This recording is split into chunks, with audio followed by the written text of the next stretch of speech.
രക്ഷകാ എന്റെ പാപഭാരമെല്ലാം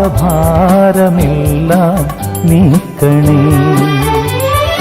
യേശുവേ എന്നും നീതിമാന്റെ മാർഗം നൽകണേ.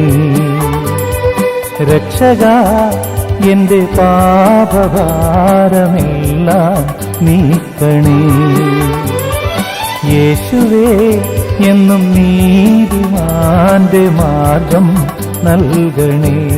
ഇടയ വഴിയിൽ നീ അഭയമരുളൂ. രക്ഷകാ എന്റെ പാപഭാരമെല്ലാം നീക്കണേ. യേശുവേ എന്നും നീതിമാന്റെ മാർഗം നൽകണേ.